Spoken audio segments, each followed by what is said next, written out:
Buenos días. Sean todos bienvenidos. Y ustedes, amados hermanos y amigos que están en este momento detrás de la pantalla de su celular, su computador, su televisor, Dios derrame grandes bendiciones sobre ustedes hoy por medio de su palabra. Recuerden que son muy amados, que nos separa la distancia, pero nos une el amor de Cristo. Les pido por favor, mis amados hermanos, me acompañen en sus Biblias a la segunda carta de Pablo a Timoteo, esta preciosa carta que estamos estudiando. Y vamos a leer de manera alternada, vamos a leer de los versos 7 al 12. Voy a leer el verso 7, vamos a leer la unidad de pensamiento.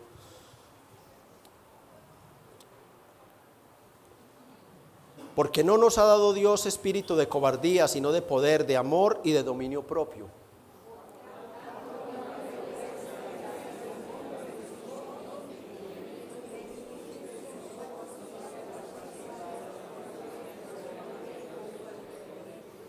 Quien nos salvó y llamó con llamamiento santo, no conforme a nuestras obras, sino según el propósito suyo y la gracia que nos fue dada en Cristo Jesús antes de los tiempos de los siglos.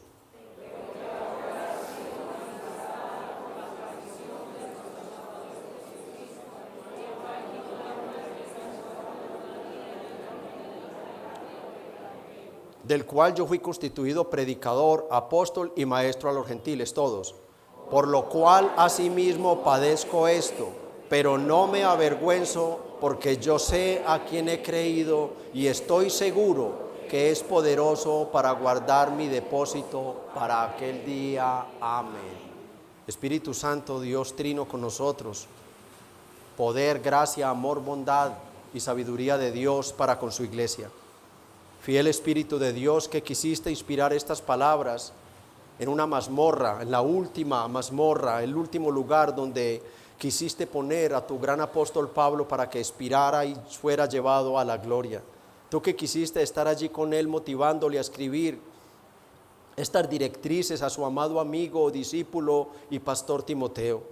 Hoy te pedimos, Espíritu Santo, que traigas como si fuera en aquel día lo que quisiste decirle, para que Timoteo lo apreciara, para que Timoteo lo pusiera, para que Timoteo lo retuviera y para que Timoteo lo expusiera y lo compartiera con la iglesia. Hoy somos nosotros los necesitados de estas directrices. Hoy somos nosotros quienes, Señor, por tu gracia y misericordia, estamos en tu iglesia, somos parte de tu iglesia y estamos abocados a todas estas situaciones que se vio abocada la iglesia del primer siglo con la muerte de Pablo. Bendícenos pues, oh Padre, en el nombre de Jesús. Amén. Tomen por favor sus lugares de asiento, mis amados hermanos. Nos encontramos luego de la breve pausa del domingo, exponiendo este precioso evangelio de la segunda carta de Pablo a Timoteo. Realmente una carta, este primer capítulo es realmente el evangelio. Y nos encontramos estudiando del primer capítulo esta unidad de pensamiento en la cual el apóstol Pablo una y otra vez trata el tema de la vergüenza, de la no vergüenza por Cristo o por el evangelio. De la no vergüenza, del orgullo en el buen sentido, de la dignidad, del honor que es ser cristianos. Ser cristianos es realmente vivir en Cristo y que Cristo habita en nosotros. Por lo tanto, cuando Cristo nos domina, nosotros no tenemos un tema más dominante que no sea Cristo, el evangelio. Yo hablo de lo que me domina. Pablo era el hombre de un solo tema: me propuse no saber entre vosotros cosa alguna sino a Cristo y a este crucificado. Cuando nosotros somos cristianos realmente, pues nosotros somos apasionados por Cristo. Y Pablo está tratando el tema de su amado evangelio, cómo pasarle el legado a Timoteo, pero que Timoteo, mi amado discípulo, tan joven, tan inexperto en tantas cosas, realmente no vaya a tener temor ni vergüenza del evangelio, porque yo estoy preso por él. Ese es el tema dominante de este capítulo, a no avergonzarse ni de Jesucristo ni de preso suyo. El verso 8, vean el verso 8 por favor de nuevo. Por tanto, no te avergüences de dar testimonio de nuestro Señor ni de mí preso suyo, sino participa de las aflicciones por el evangelio según el poder de Dios. Ese mensaje que vimos en ese versículo 8 fue titulado Cristiano, siéntete orgulloso de Cristo y sufre penalidades, sufre por el Evangelio. Al momento de escribir esta carta debemos siempre tener presente que Pablo estaba en la prisión y muy cerca de morir, y muy cerca de morir. Cuando nosotros cantamos y terminamos la alabanza, que es la síntesis de la carta, y decimos amén, esas fueron las últimas palabras de Pablo antes de su muerte. Esas fueron las últimas palabras. No queda nada más escrito de Pablo, no hay. Pablo se considera que quizás a días, muchas semanas, los historiadores dicen que él murió muy cerca de haber terminado la carta. Él murió. Entonces debemos entender, cada que leamos la carta nos expongamos, que estamos ante la última voluntad de un moribundo, de un santo de Dios, que está en prisión a punto de morir, que misteriosa y soberanamente los siervos de Dios han sufrido toda clase de aflicciones, de tormentos, de sufrimientos y de muertes violentas. Juan el Bautista, el Señor Jesucristo como siervo, Esteban y ahora Pablo, para hablar solamente de los testimonios bíblicos, aparte de todo lo que la historia nos cuenta de lo que ha ocurrido con la iglesia. El sufrimiento cristiano, mis amados hermanos, no es una opción. No es opcional sufrir si somos cristianos. No. Es algo real, hace parte del paquete de nuestra bendita salvación. No solo el Señor Jesucristo lo dijo, en el mundo van a tener aflicciones por mi causa. No por ser ladrones, mentirosos, fornicarios, borrachos, adúlteros, no. El apóstol Pablo llega y se lo explica a la iglesia diciéndole, es necesario que por medio de muchas aflicciones entremos en el reino de los cielos.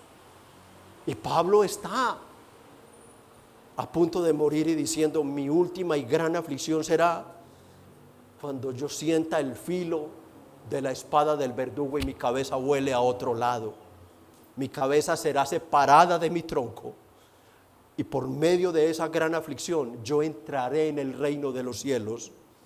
Pero él le dice en el verso 12, Timoteo, yo no me avergüenzo, yo estoy tranquilo porque yo sé a quién he creído, mi salvación está segura. Pablo no estaba preso por hacerle mal a la sociedad, a la humanidad. Pablo estaba preso y a punto de morir por hacerle el bien más grande a la humanidad, por predicarle a los gentiles el evangelio que los podía librar de una eternidad de condenación bajo la ira de Dios. Y para animarlo entonces le recuerda que no es en sus fuerzas que él podrá hacer eso, que no es en sus fuerzas que puede ser fiel al evangelio, sino en el poder sobrenatural del Espíritu Santo. No es en la fuerza humana, no. Nadie desea sufrir la burla, el desprecio, la humillación de la familia y de extraños por predicar el evangelio o por ser cristiano. No, nadie quiere eso. Eso se aguanta y se lleva con gozo. Es por la presencia del Espíritu Santo en nosotros. Es por la presencia del Espíritu Santo que podemos hacerlo sin atemorizarnos y sin sentir vergüenza. Y para animar más aún a Timoteo, ahora en los versos 9 al 12, Pablo le recuerda verdades absolutas concernientes a la salvación reveladas en el Evangelio. Es como si Pablo le dijera a Timoteo, compara los sufrimientos temporales por el Evangelio, incluida la muerte. Compáralo con los sufrimientos eternos de los cuales nos libró el Evangelio. Timoteo, Dios ya nos salvó. Timoteo, ya Dios nos salvó de la ira venidera. Timoteo, ya Dios nos salvó de los tormentos eternos de subir en el infierno. Timoteo, ¿en qué se compara todo de lo que nos libró el Evangelio con una breve aflicción que por mucho que dure, durará nuestra vida terrenal comparada con una eternidad de gozo y dicha? Hoy veremos solamente el verso 9, cuyo tema principal son las verdades absolutas sobre la salvación de Dios, con las cuales Pablo deseaba motivar a Timoteo a soportar las aflicciones temporales por el Evangelio, en razón a que no se comparan con las aflicciones eternas de las que nos libró el Evangelio. Recuerden que la médula del Evangelio es Cristo. Cuando digo el Evangelio, es Cristo. Y el título que le he dado a este mensaje es: cristiano, soporta tus aflicciones, ya Dios te salvó. ¿Cuál es la mejor noticia que tú desearías recibir en este momento? ¿No tienes un peso en el bolsillo? ¿A fuerza de lidias tuviste el pasaje para venir? ¿O caminaste 1 hora o 2 horas para venir a la iglesia? ¿Deseas tener dinero? ¿Que en un de repente tú te conviertas de pobre en millonario? ¿Que alguien que se ganó la lotería diga: no la quiero, se la regalo a este cristiano? ¿Que resulte una herencia de un tío por allá político que nunca conocías, multimillonario, y ahora seas el más hacendado de la ciudad? ¿Quieres, anhelas ser sanado de ese cáncer que tienes? ¿De esa enfermedad terrible que tienes? ¿Lo deseas? ¿Qué es lo que más deseas tú? ¿Cuál es la noticia más grande que desearías recibir en este momento? Mis amados hermanos, si tú eres un cristiano verdadero, amada hermana, amado hermano, no puede haber noticia más grande, más sobrenatural, más deseada, más añorada, que conmueva nuestras entrañas, que reviente nuestro corazón, que saber que ya Dios me salvó de la ira venidera. No puede haberla. No puede haber noticia más grande. Y no puede compararse cualquier enfermedad, sea la que sea, por agresiva que sea, por mortal que sea, que pueda opacar mi felicidad, mi gozo y mi dicha al saber que ya Dios me salvó y viviré eternamente en la gloria. Oh, Pablo estaba a punto de morir, amada iglesia. Ténganlo presente para que puedan ser movidos, para que puedan ser conmovidos. Tienen que meterse en el texto, vivir el texto, ver el espíritu que hay detrás de la letra. De resto, la carta no les afectará para nada. Es un moribundo. Y está diciendo Timoteo: ¿qué importa que me corten mi cabeza si ya Dios me salvó de los tormentos eternos? Ya Dios me salvó. Quiera el Señor que ustedes no tomen en cuenta mis debilidades, mis errores, mis equivocaciones, para que los destellos de esta gran noticia afecten hoy su vida, de tal manera que, sin importar el problema que usted tenga, usted salga de aquí gozoso diciendo: Señor, gracias, ¿qué importa lo que estoy viviendo si ya tú me salvaste para siempre? Hoy veremos verdades absolutas sobre la salvación como estímulo para soportar las aflicciones por el Evangelio. Vamos pues al verso 9.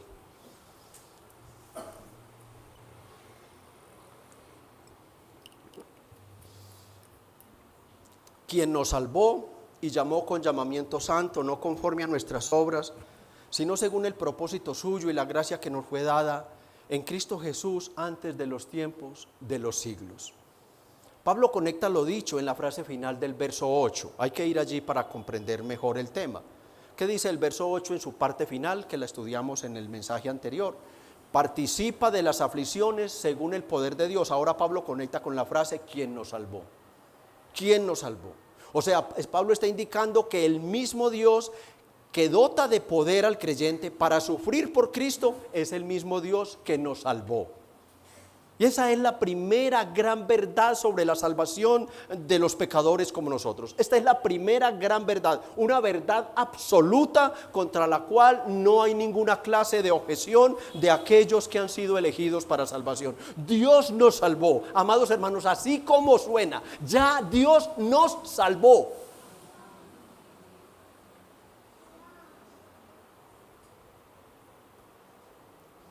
A veces uno realmente no se puede aguantar y uno dice: bueno, ¿qué nos pasa? ¿Soy tan insuficiente para explicarles esta verdad? Hermanos y hermanas, ya Dios los salvó si ustedes son cristianos verdaderos. El origen, el principio, el génesis de la salvación se encuentra en Dios, solamente en Dios. Y así lo enseña la Biblia, Salmo 3:8 y Jonás 2:9. La salvación es de Jehová. El origen, desarrollo y fin de la salvación del pecador se encuentra en Dios, sin que el hombre añada absolutamente nada, solo la recibe. Y para la iglesia del Señor es fácil saber de qué nos salvó Dios. Pero la pregunta que se hacen las personas cuando les explicamos el Evangelio, que no conocen el Evangelio, al escuchar que necesitan ser salvados es: ¿y de qué? ¿Y de qué? Porque yo soy bueno. ¿Acaso de algún enemigo que yo desconozco? ¿De un desastre natural? ¿De una enfermedad? ¿De una pandemia? ¿De una crisis económica? No, de nada de eso. De nada de eso. Salmo 7:11 dice: Dios es juez justo y Dios está irado contra el impío de vez en cuando. Todos los días. Todos los días la ira de Dios está sobre aquellos que no han venido a Cristo. Todos los días. Y pues que si mueren sin Cristo, derechos van a la condenación. En Romanos 1:18 dice que la ira de Dios se revela desde el cielo contra toda impiedad e injusticia de los hombres. Juan 3:36 dice que el que cree en el Hijo tiene vida eterna, pero el que rehúsa creer en el Hijo no verá la vida, sino que la ira de Dios está sobre él. Y Apocalipsis 16 habla de las copas de la ira de Dios que derramará sobre la humanidad, el juicio final. El apóstol explica en 1 Tesalonicenses 1:10 que Dios por medio de Jesucristo nos salvó de la ira venidera. Romanos 5:9 da consuelo a los cristianos afirmando que, habiendo sido justificados por la sangre de Cristo, por Él seremos librados de la ira venidera. Así que ¿de qué nos salvó Dios? La iglesia responde: de la ira venidera.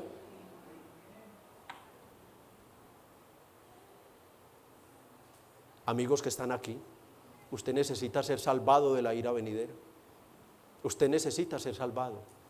Y su Salvador se llama Jesucristo. Él recibió la ira ya, pero usted tiene que hacerla efectivo creyendo en Él, arrepintiéndose y viviendo como Dios manda. Amigos, iglesia, una pequeña ilustración sobre este tema. Un delincuente puede ir a prisión y ser condenado 40 o 50 años.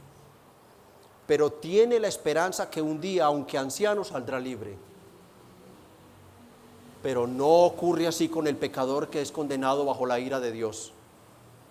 Por los siglos de los siglos la persona queda bajo la ira de Dios en el infierno y su condena jamás terminará.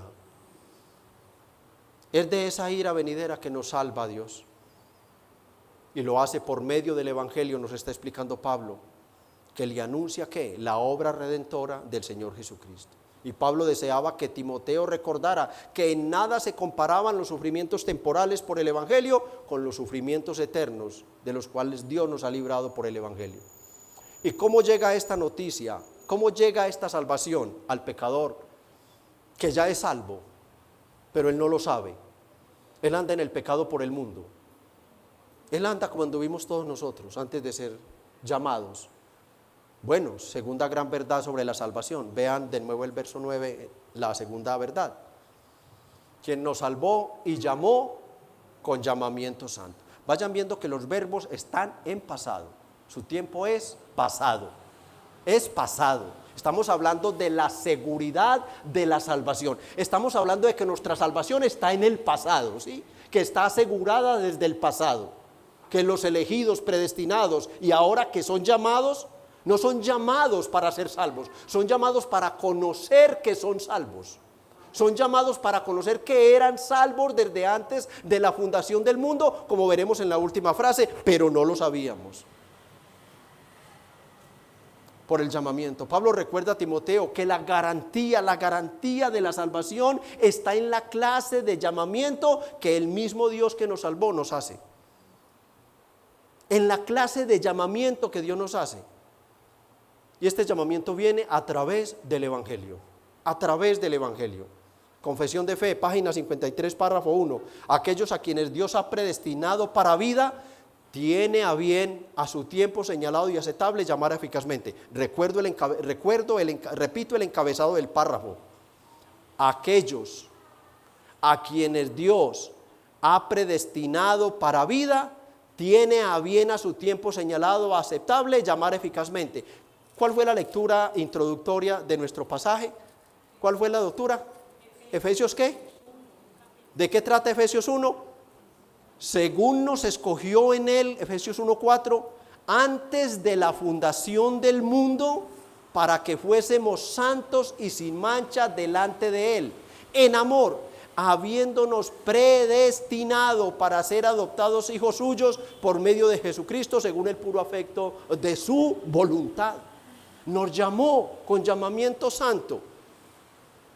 Amados hermanos, de una manera clara, Dios no está luchando cada día con la salvación de una persona. Dios no está viendo por el mundo quién hace una mejor obra, quién mejor se comporta. Dios no está buscando por el mundo afanosamente a ver a quién salvar, hermanos. No, hermano, el número exacto, perfecto de toda la multitud incontable para la mente humana, empezando por Abel, quien inauguró el cielo, hasta el último que entrará, ya eran salvos antes de que Dios creara el cielo mismo. Ya eran salvos antes de que Dios creara el cielo y la tierra. Ya la iglesia del Señor era salva, perfectamente salva, antes de que Dios se ocupara de una hermosa flor, de una hermosa ave, de la luna, del sol, de las estrellas. Ya la iglesia era perfectamente salva. De estas verdades absolutas es que Pablo está hablando para ponerle un peso de gloria a Timoteo encima, y Timoteo dijera: sí, Pablo, ¿qué importa que me maten a mí también? Yo seguiré predicando el evangelio. ¿Qué importa que el imperio venga y se dé cuenta que yo soy tu discípulo principal y me maten a mí también? ¿Qué importa cuando mi salvación ya está asegurada desde la eternidad pasada? Nos llamó con llamamiento santo. La salvación, hermanos, no es algo improvisado. No. Este llamamiento santo, eficaz o irresistible lo reciben solo. El llamamiento santo, eficaz o irresistible lo reciben solo quienes han sido predestinados para vida eterna desde la eternidad pasada. ¿Cuántos dicen amén? ¿Sí lo están entendiendo? Usted no fue salvo el día que alguien le predicó el evangelio y usted creyó en Cristo. A usted le llegó la noticia de que usted era salvo por elección y predestinación desde antes que Dios creara el mundo. Y ese llamado del evangelio es para que seamos puestos aparte y empecemos a vivir de manera ¿qué? Santa. El llamado es a santificación, no es para salvación. Ya la salvación está. Ahora se confirma, nos dan la noticia y ahora se nos dice cómo debemos vivir. En santa vida para Dios, perseverancia en santificación. Es un llamado a santificación. Es un llamado solamente para ellos, para ser puestos apartes e iniciar un proceso de santificación que dura hasta el día de nuestra muerte.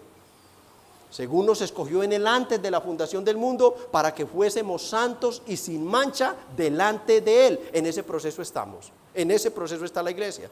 1 Tesalonicenses 4:3, pues la voluntad de Dios es vuestra ¿qué? Santificación.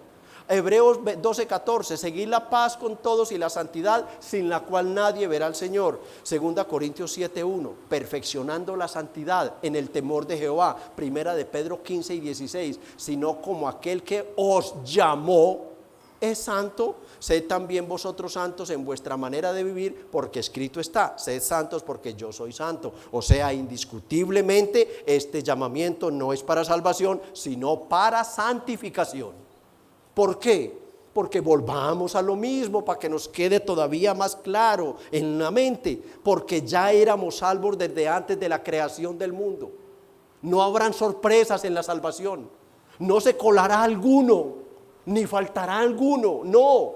El número exacto le fue dado a Cristo desde antes de la fundación del mundo. Ahora en el evangelio somos llamados para ser puestos aparte y empezar a vivir el proceso de santificación hasta que el Señor venga o envíe por nosotros.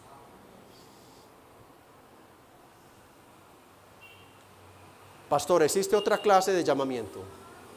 ¿Qué responde la iglesia? Claro que sí. ¿Cuántos han estudiado la confesión de fe? Claro que sí. Claro que existe otra clase de llamamiento. Confesión de fe, página 54, párrafo 4 nos explica de otros que no son escogidos, son llamados igualmente por el ministerio de la palabra del evangelio. Eso se conoce como llamado general o externo, que se hace indiscriminadamente a todas las personas a creer en Jesucristo por medio del evangelio, como lo ordena el Señor. ¿Dónde? En Marcos 16, 15 y 16. ¿Qué dice Marcos 16, 15 y 16? ¿Id por todo qué? ¿Y hacer qué? ¿Y predicar qué? ¿Y qué pasará? El que creyere y qué. El que creyere y fuere bautizado, aquí está el llamado eficaz, será salvo. Mas el que no creyere, ese es el llamado exterior, ese es el llamado universal que llamamos general, será condenado. Solo creerán, ¿quiénes? Los que fueron predestinados para creer. Vean Hechos 13:48. Hechos 13:48.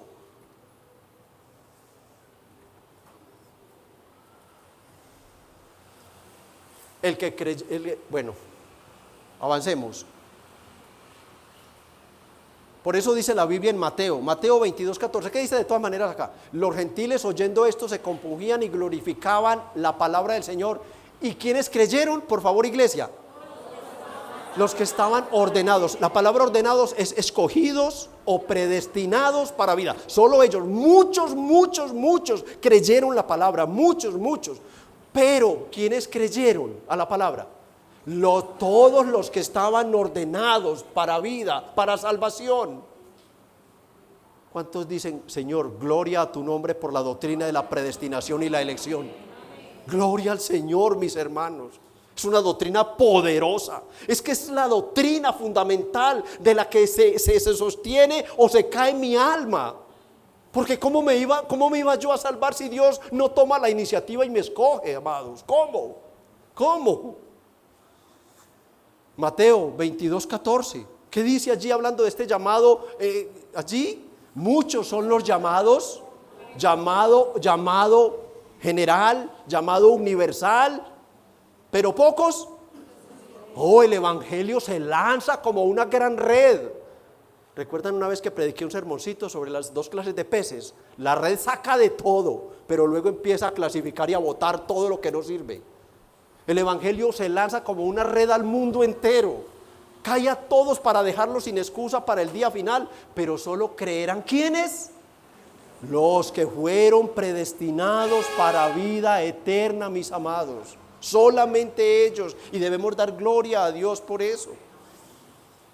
Pocos los escogidos. Ese es el llamamiento eficaz a la santidad. Y la mejor prueba de que una persona es salva es lo que acabamos de leer en este llamado: su perseverancia en la santificación. Esa es la mejor marca. Hermano, hermana o amigo que está aquí, ¿usted cree que usted es cristiano? Usted odia su pecado, usted se odia a usted mismo como pecador. Usted aborrece realmente el mentir, el mirar, codiciar un hombre o una mujer. Usted aborrece todo lo que es pecado. Usted ama la santidad. Entonces alabe a Dios, porque usted ya es salvo. Pero si usted ama el pecado, si usted vive en él, ni riesgos. Lo que le debo decir, a usted ya Dios lo condenó. ¿Por qué? Porque lo que está sobre usted no es la gracia salvadora, sino la ira de Dios. Si usted sale de aquí y usted llega a su casa a violentar a su esposa, a despreciar a su esposa, a tratar mal a su esposa, no es la gracia salvadora que está sobre usted, sino la ira de Dios. Pero si usted llega compungido por este mensaje, por esta bendita y maravillosa noticia, decir: aún ante mi esposa me humillo, le pido perdón, la abrazo, aún a mis hijos que he ofendido les pido perdón. ¿Qué importa lo que tenga que perder en este mundo cuando ya gratuitamente Dios me dio la salvación? Hermano, ya Dios lo salvó. La marca de que usted ya fue salvo es que usted está perseverando en su santificación. Esa es la marca, mis hermanos. Por eso Pablo está descansando en este llamamiento. Le está diciendo a Timoteo: ya Dios nos llamó, pero nos llamó con llamamiento santo. Y algo que Pablo quiere dejar claro sobre esta salvación de Dios, lo dice en su tercera gran verdad. Volvemos al 9, por favor. No conforme a nuestras obras. no conforme a nuestras obras. Quien nos salvó y llamó con llamamiento santo. Y tercera verdad, no conforme a nuestras obras. Una verdad absoluta del Evangelio, una verdad absoluta. Esta es otra gran verdad absoluta en el Evangelio de Cristo. La salvación del pecador no es por obras, sino por gracia. Confesión de fe, página 54, párrafo 2. Este llamamiento eficaz proviene exclusivamente de la gracia libre y especial de Dios, no de ninguna cosa provista, ¿en quién? En el hombre, no por obras. Página 68, párrafo 5 de las buenas obras dice: nosotros no podemos, aún por nuestras mejores obras, merecer el perdón del pecado o la vida eterna de la mano de Dios. Gálatas 2:16, sabiendo que el hombre no es justificado por las obras de la ley, sino por la fe de Jesucristo. Romanos 3:28, concluimos pues que el hombre es justificado por la fe sin las obras de la ley. Romanos 11:6, y si por gracia, ya no es por obras. Efesios 2:9, no por obras, para que nadie se gloríe. Las obras de los hombres no producen ningún mérito salvífico. Las obras de los hombres todas producen mal, producen que Dios esté airado contra el hombre, provocan a Dios a la ira. No producen nada porque están contaminadas. Vean Isaías 64:6, todos nuestros actos de justicia son como trapos de inmundicia. Escuchen, vuelvo a repetirlo, todos nuestros actos de justicia son como trapos de inmundicia. Lo que la abuelita ayer hizo al sacar su plato de comida y dárselo al primer limosnero, si no ha creído en Cristo, ofendió a Dios, fue como darle a Dios en la cara. Es un trapo de inmundicia, es como un trapo de inmundicia delante de los santos ojos y el olfato de Dios. No hay forma. Nos marchitamos como hojas y nuestras iniquidades nos arrastran como el viento, y agregamos, nos arrastran como el viento, ¿a dónde? Al infierno. Nos arrastran, hermano. La salvación del pecador no obedece a ninguna obra, causa o mérito propio en él. Pero entonces, si no es conforme a nuestras obras, ¿cómo nos salva Dios de la ira venidera? Entonces Pablo responde en la cuarta y gran pregunta sobre la salvación de Dios: sino según el propósito suyo y la gracia que nos fue dada en Cristo Jesús. Y escuchen esto: antes de los tiempos de los siglos. ¿Cuántos dicen amén? En esta declaración Pablo resume la causa de la salvación del pecador. Es según el propósito de Dios. O sea, en la salvación de la iglesia, ninguno de sus miembros, ni aun Pablo, ni aun los mártires del Antiguo Testamento, Nuevo Testamento, tomaron la iniciativa de buscar a Dios. Nadie tomó la iniciativa. La iniciativa en la salvación la toma solo la libre y soberana voluntad de un Dios que es 3 veces santo y justo. Es según el propósito de Dios.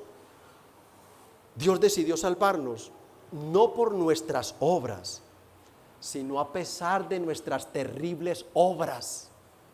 No nos salvó por lo que Él previó que íbamos a hacer, como dicen algunos. No, porque ¿qué era lo que Él previó que iba a haber en nosotros? La iglesia responde: pecado y maldad. Pecado y maldad. No. Nos salvó porque Él es Dios, nos salvó porque Él quiso salvarlos. Isaías 14:24. Jehová de los ejércitos juró, diciendo: ciertamente se hará de la manera que lo he pensado, y será confirmado como lo he determinado. Es el determinado decreto de Dios lo que hace que pecadores de nuestra talla hoy seamos santos delante de Dios. Que hoy seamos almas completamente convencidas que a pesar de lo que fuimos, somos y seremos, nuestra salvación está completamente asegurada en las manos de Dios. Es por Él, porque Él lo decidió. Samuel Pérez Millo, comentando este versículo, dice: la salvación del pecador es el resultado del propósito de Dios establecido desde antes de la creación. Y por tanto, antes de la caída, ya Dios había decretado a quiénes salvar y cómo salvarlos. Cierro comillas. Ya Dios había decretado a quiénes salvar y que los salvaría, no por sus obras, sino por la obra bendita del Señor Jesucristo su Hijo. Ya estaba todo definido antes de formarlo, de formar a Adán. Antes de que Dios dijera, hermanos, sea la luz, ya Él había dicho, sea la cruz. ¿Cuántos dicen amén? Antes de que Él dijera, sea la luz, antes de que se parara la luz de las tinieblas, ya Él había dicho, sea la cruz, Hijo, a la cruz, a la cruz, a la cruz, por todos esos que te he entregado. Y para darle mayor peso a esta verdad de que la salvación no es por obras del hombre, sino por gracia en Cristo, entonces dice, la gracia que nos fue dada. Esta palabra es demasiado importante. Pablo quiere resaltar el poder de esta declaración, de esta gran verdad, que nos fue dada. Gracia, del griego charis, que significa favor inmerecido.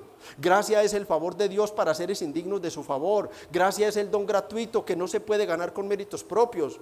Iglesia, la salvación del pecador es por pura gracia. Romanos 3, 23 y 24, que nos dice, por cuanto todos pecaron y están destituidos de la gloria de Dios, siendo justificados gratuitamente por su gracia mediante la redención que es en Cristo Jesús. Ya Dios había decretado a quiénes salvar y cómo salvarlo. Sería mediante la redención obrada por Cristo Jesús, no conforme a sus obras. No habría esperanza. Ya Él había decretado que sería por gracia en Cristo Jesús. Efesios 2, 8 y 9, porque por gracia sois salvos por medio de la fe, y esto no de vosotros, pues es don de Dios, no por obras, para que nadie se gloríe.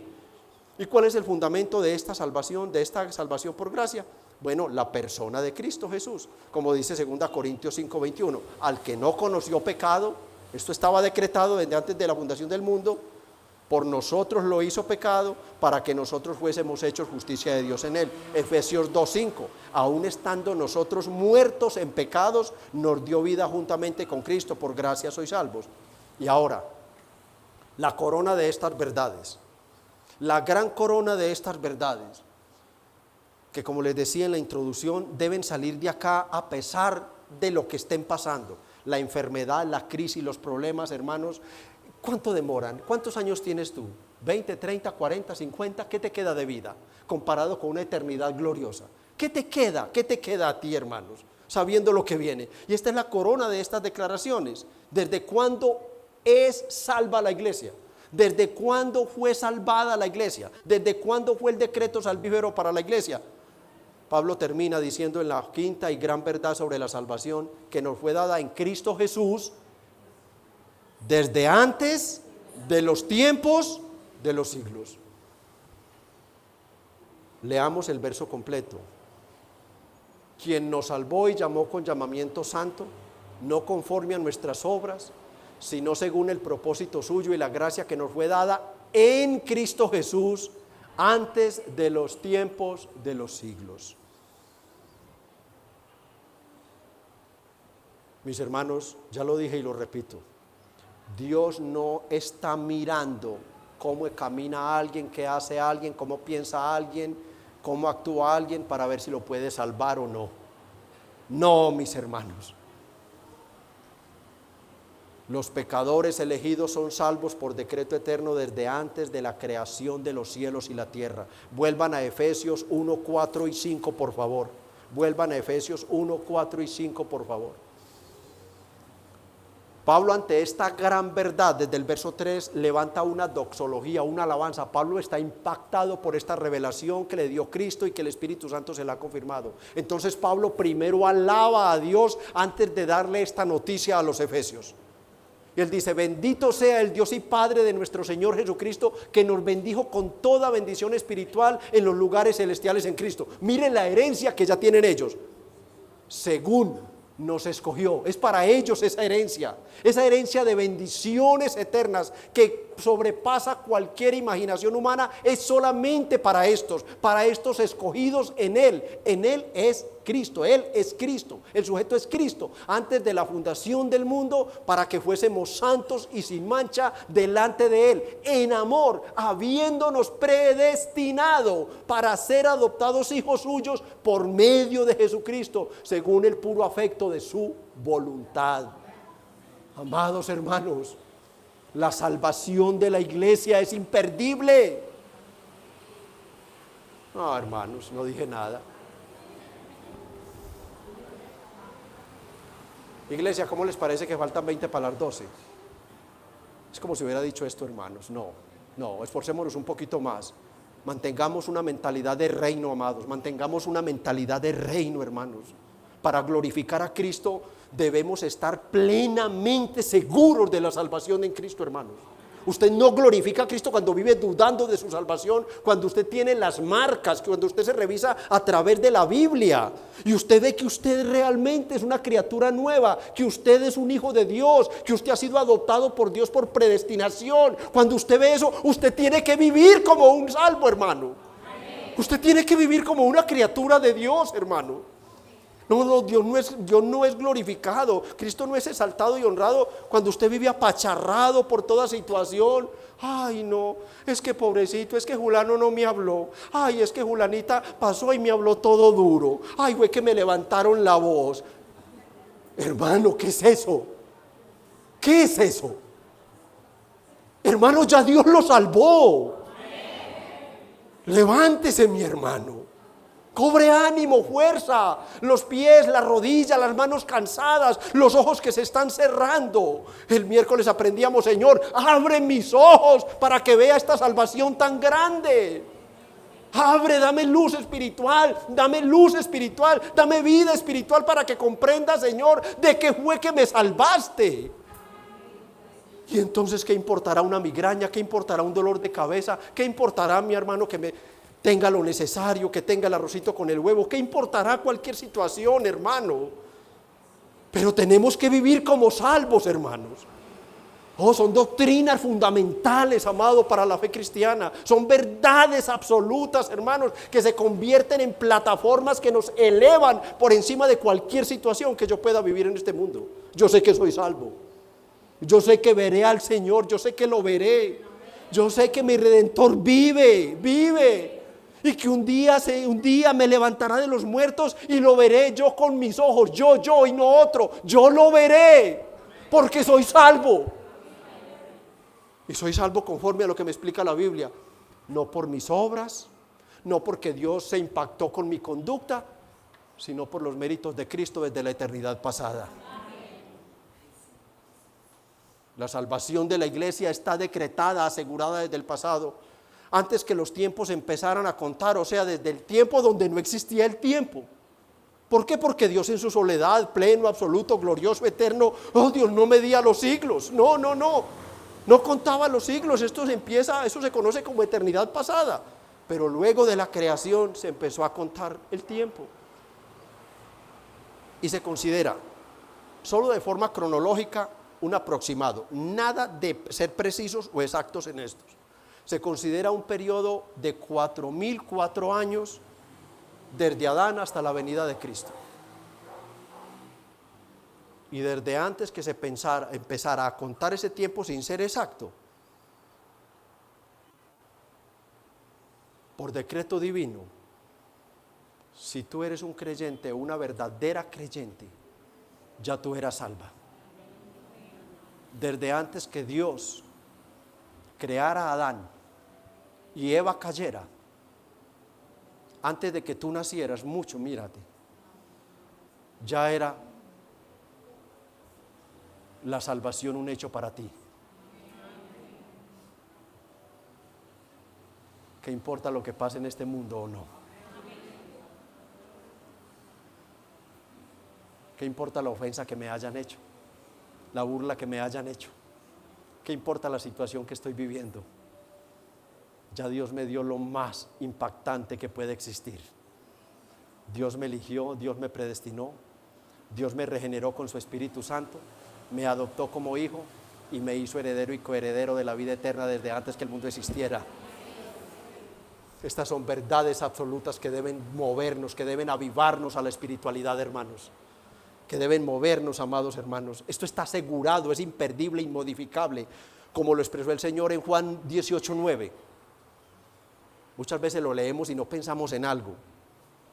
Antes de su muerte, ¿qué dijo el Señor? Antes de su muerte. O sea, lo que quiero decir es tal la seguridad de esta salvación que el Señor no había consumado lo decretado allá en la eternidad pasada. Y ya que le dijo al Padre: Padre, de los que me diste, ¿dónde se los dio, iglesia? en la eternidad pasada, en el pacto intratrinitario de redención, antes de que Dios creara los cielos y la tierra, en reunión santa y sagrada de la Trinidad, Dios decreta a quienes salvar. Jesucristo es el medio. Dios decreta que será su Hijo en la cruz el que muera por ellos, y decreta que será el Espíritu Santo el que los regenere y les aplique la salvación. Desde allá, ya Cristo estaba seguro de que no se perdería un alma, porque Él venía de ese pacto intratrinitario plenamente convencido. Por eso cuando iba a Jerusalén y Él como ser humano siente esos terrores, Él ve cómo va a sufrir las heridas, cuántas va a tener y todo, y Él empieza a sudar gotas de sangre, empieza todo eso a estremecerse por dentro, a reventarse vasos sanguíneos y toda la tensión. Él voltea y vea, me vuelven a ver pero en otro lado. Afirmó su rostro, lo puso como una pared, lo puso como una porcelana para ir a Jerusalén. ¿Por qué? Porque Él ya había aceptado que Él moriría por esos, y que de esos que el Padre le había dado, ninguno se perdería, pero si Él moría por ellos. Amén. Por eso la seguridad del Señor. Eran salvos, hermanos, de la ira venidera. ¿Qué dice Romanos 8:30? Vean esto, Romanos 8:30, por favor. Y luego me alistan 38 y 39. ¿Qué pues diremos? Romanos 8:30. Miren de nuevo los tiempos en pasado, ¿sí? La seguridad de la salvación. Y a los que predestinó, a estos también, ¿qué vimos?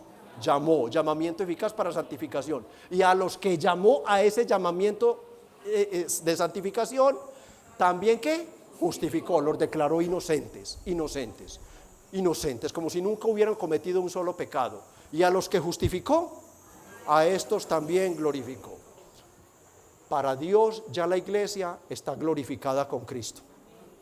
Todo en términos pasados, para que la iglesia cobre valor, para que la iglesia cobre ánimo. 38 y 39. Por lo cual estoy seguro, como ya estoy glorificado, ya yo estoy en el cielo, para Dios yo ya estoy en el cielo, la iglesia está en el cielo, por lo cual estoy seguro que ni la muerte, ni la vida, ni ángeles, ni principado, ni potestad, ni lo presente, ni lo porvenir, ni lo alto, ni lo profundo, ni ninguna otra cosa creada nos podrá separar del amor de Dios que es en Cristo Jesús, Señor nuestro. Estos textos te hablan de la seguridad bendita de la salvación que debe sentir el creyente. El creyente debe vivir convencido. No se vayan ahora a meter a una tratomula, ni a tirar de un puente, no, ni a pesar un semáforo en rojo. Como soy salvo, entonces pues me muero de una vez. No.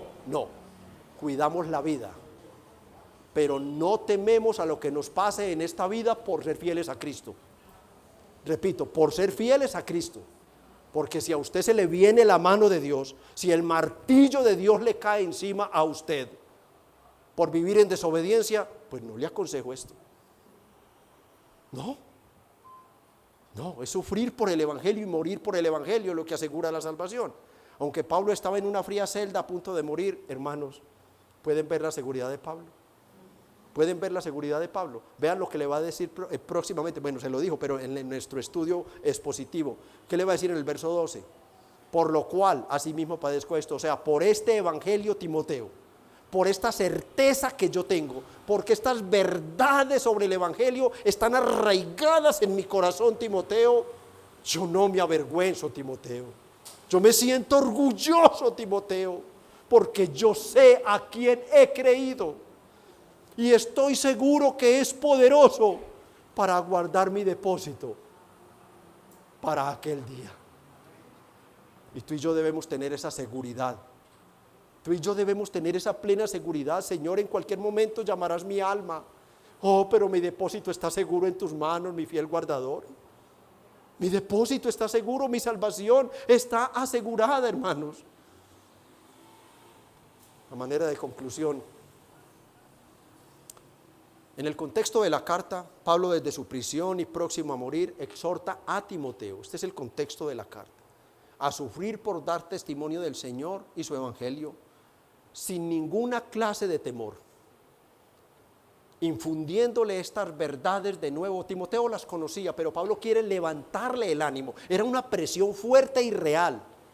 El imperio, los romanos tenían los ojos puestos a ver quién visitaba a Pablo, para echarle mano seguramente.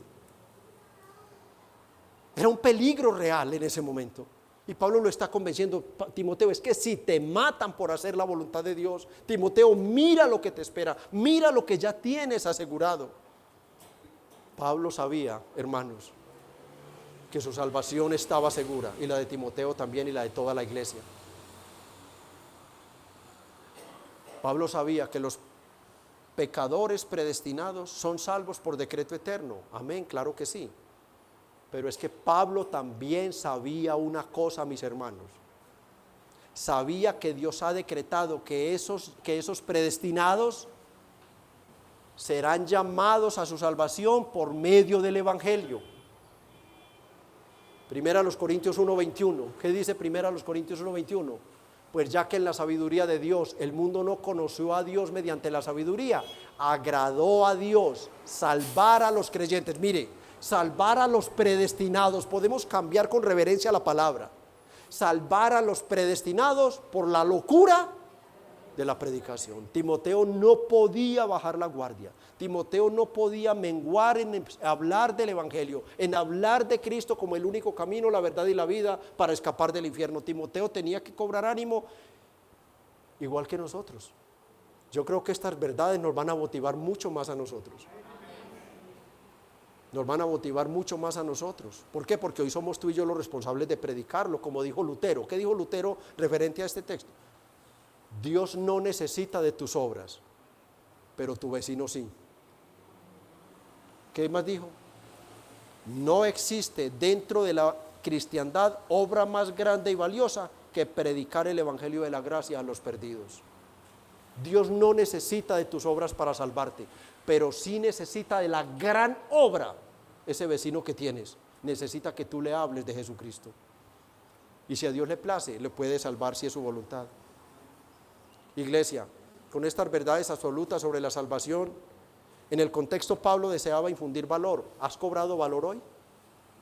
¿Te has animado? ¿Te has animado a qué? ¿A qué? ¿A qué te has animado hoy? Bueno, hoy ya no hay evangelistas como en aquellos tiempos. Hoy Dios está recogiendo sus almas y ahí todos tenemos una chispita de evangelismo. Timoteo tenía que hacerlo de manera especial en el Evangelio, pero como aplicación para la iglesia en el contexto en que nos toca vivir. Esta salvación debe motivarte a odiar el pecado. Esta salvación, repito, debe motivarte a odiar el pecado. Esta salvación tan grande, tan completa, tan perfecta, tan inmerecida, debe motivarte realmente a examinar tu vida. Examínate, examínate. Empieza por el perdón, que no haya nadie en el mundo a quien tú no perdones, que esté sin perdón, aunque ya no lo vuelvas a ver y no sepas dónde está, arrodíllate, ora en tu pieza y dile: Señor, perdona el mal que le hice a Julano, y dale la dicha, dale la capacidad, Señor, de perdonarme lo que le hice.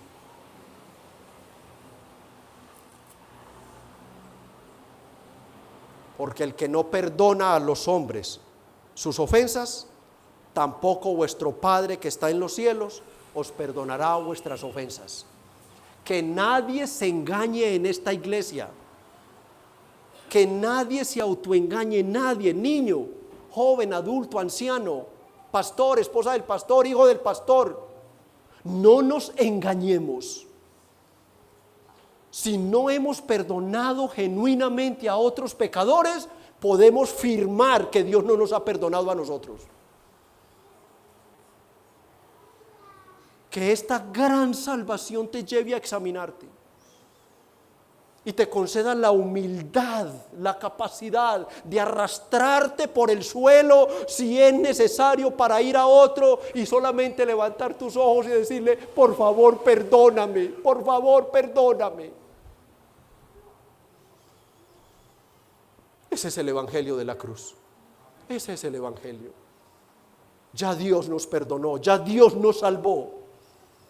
Que esta salvación nos motive a nosotros a perdonar, a despreciar más el pecado, a amar más a Cristo a honrar más a Cristo donde quiera que estén. Luchen por no ser cristianos solo en el salón. Luchen por ser cristianos donde quiera que estén, en todas las esferas de su vida. Luchen por ser cristianos. Mantengan la mentalidad de reino por fuera del salón. Amen la iglesia. Pídanle a Dios: Señor, dame sed, dame amor por los hermanos y las hermanas que has puesto a mi alrededor. Son mi familia eterna, los veré en la eternidad por siempre. Dame la capacidad de no verlos humanamente, sino espiritualmente, y verlos revestidos de la hermosura de Cristo. No se miren más, hermanos, en sus defectos. No se miren más en sus defectos. Se odiarán, se chismearán entre ustedes, y por poco se van a despedazar entre ustedes. No, véanse a través de la justicia de Cristo. No mire a ese hermano en los defectos que tiene. Para empezar, recuerde que los defectos de él o pecados de él comparados con los suyos, él tiene una paja y usted tiene una viga. Tengan compasión por los hermanos.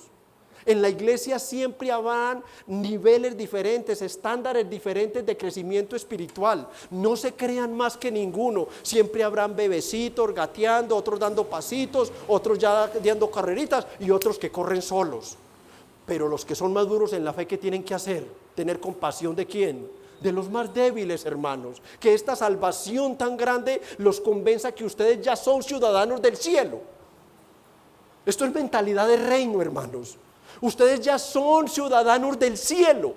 Ya soy. Repítete a ti mismo, hermano: yo ya soy ciudadano del cielo. ¿Por qué? Porque yo ya soy salvo. Yo no voy a ser salvo. Yo ya soy salvo de la ira venidera. Mi herencia está en los cielos. ¿Cuánto dijo el Señor en su palabra? Vuestra ciudad no está aquí, sino en los cielos. No pongan la mirada aquí, pónganla en los cielos, hermanos. El móvil para soportar cualquier adversidad, hermanos, es esta salvación tan grande, hermano. Bíblicamente nuestra salvación está segura. Llévate esto en tu cabeza, mi hermano. Por eso te aconsejo que en medio de las tristezas, las penas, los fracasos de esta vida, razona en esta y descansa en estas verdades. Razona en medio de la situación que te esté pasando, razona en estas verdades absolutas. Tú ya eres salvo. Tú ya eres salva si has creído en Cristo genuinamente. Ya eres salva si has creído en Cristo. Si tu conducta, no perfecta, pero sí sincera, que avanza cada día un pasito más, un poquito más, un poquito más. Hermano, ya usted es salvo desde antes de la creación del mundo. Y ten presente, para terminar, que tu marca personal es vuestra santificación. Esa es la marca personal. Camina de la mano de Dios. Camina guiado por el Espíritu Santo. Camina guiado por Jesucristo. Él murió por ti, te ama. Recuerda, hermanos, ya Dios te salvó, y eso debe llenarte de gozo. A los amigos, Pablo, el apóstol, deseaba al borde de su muerte que Timoteo predicara el Evangelio, y hoy yo te he predicado el Evangelio. Amigo, necesitas reconocer que eres un pecador, estar bajo la ira de Dios. No te puedes salvar por ti mismo, tus obras son trapos de inmundicia. Pero Dios te da una gran noticia. Él envió a su Hijo Jesucristo a morir en una cruz para que Él hiciera por ti lo que tú jamás puedes hacer: cumplir sus mandamientos. Ya Cristo los cumplió. Ahora ven tú a Cristo y serás salvo de la ira venidera. Oremos. Padre, te damos gracias, Señor, por tu palabra. Gracias por tu santo y bendito Evangelio. Padre, gracias por estas verdades benditas de tu Evangelio. Gracias, Padre, por traerlas en el tiempo preciso, Señor, cuando tu iglesia necesita ser confortada, ser consolada. En medio de todo lo que nos toca pasar en este mundo, tú nos vienes con esta bendita y maravillosa noticia. Señor, antes de que dijeras la luz, dijiste la cruz. Nos escogiste, nos predestinaste, nos llamaste con llamamiento santo, no conforme a nuestras obras, porque no había ninguna, sino conforme al propósito santo de Dios, que nos escogió por gracia en Cristo Jesús desde antes de los tiempos de los siglos. Afirma estas verdades en tu iglesia. Señor, clávalas como puntales en la mente y el corazón de tu iglesia, que por donde se mueva en esta semana se repite: ¿qué importa esto? ¿Qué importa que me queden mal? ¿Qué importa que se burlen? ¿Qué importa que me quiten? ¿Qué importa que me desprecien? Si yo ya soy salvo. Si ya sé que me amas tanto que no escastimaste ni a tu Hijo, sino que lo entregaste por mis culpas y pecados. Ahora soy hijo de Dios, soy hija de Dios, me espera la eternidad, me espera la dicha. Señor, dale a esta iglesia mentalidad de reino, por favor. Dale mentalidad de reino. Y a los que están aquí, Señor, y hoy fueron exhortados, quizás algunos reprendidos en el pecado, solamente tú lo sabes, dales consuelo y esperanza. Y eso sí, Padre, por favor, capacítalos para que escuchen el llamado, y que al escuchar el llamado no endurezcan su corazón. La vida de esta iglesia debe ser transformada con estas verdades.